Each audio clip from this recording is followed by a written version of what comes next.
Welcome to another video, Purple Political Talk here with another video. So, today we're going to be talking about why I think Donald Trump will be moving a lot farther left for this election season.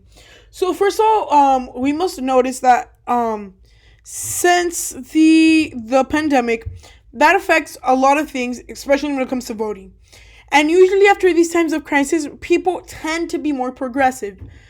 People that were moderate Republicans will now be going for restarting the economy, jumping back the economy, whether it be giving benefits to some communities or building more infrastructure. All those things will happen eventually. So today I'm going to talk about the benefits of Donald Trump, the Republican candidate against Joe Biden. What are the benefits of him running on a more leftist platform due to the pandemic and to make up some of the damage hit by the pandemic?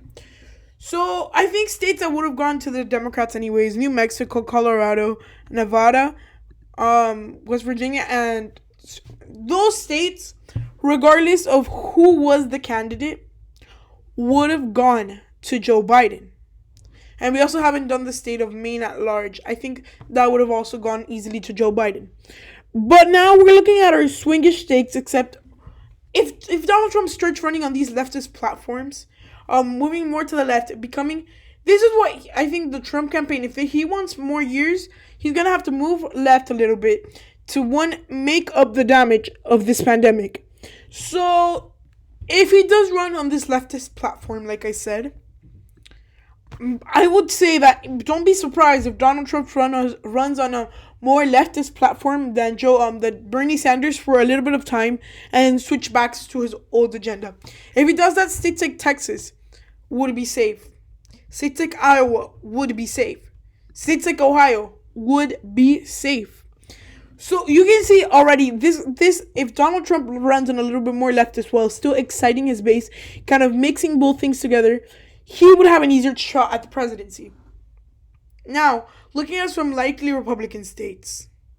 States like Georgia, I think, if he runs on a leftist platform, which I think he will do, people are not talking about it right now, but I think eventually, due to the pandemic and all the impacts like I've been mentioning this whole video, that he's just going to have to run because it's going to be a point of no return. Or either you go to the left or you either lose the election.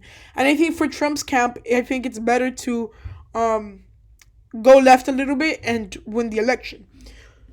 So looking at a map right now, it's almost about even. And I think states like Arizona, there would be lean margins for Donald Trump if he runs on the leftist platform. More leftist because he's a Republican running with some liberal ideas, which is kind of resonates with the maverick style of Arizona voting. So what's left? Technically, what's deciding this election? The Rust Belt plus Florida and North Carolina. So also states like North Carolina and Florida, these states that could have easily gone to the Democrats.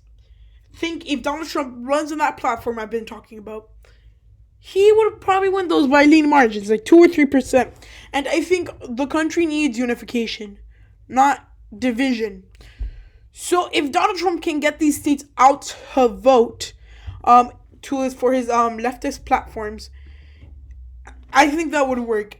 And I think the country as a whole is leaning and trending a lot more liberal than it is conservative.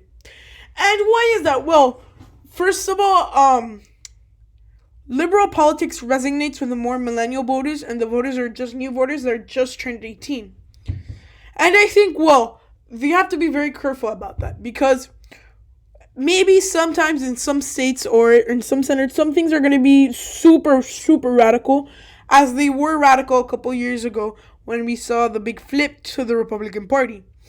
So, for example, we have senators like Rashida Tlaib, who's making some crazy bills. That's radicalism. After a point, people are going to get tired of the radicalism of one party or the other, and they're just going to go bounce back to the other party.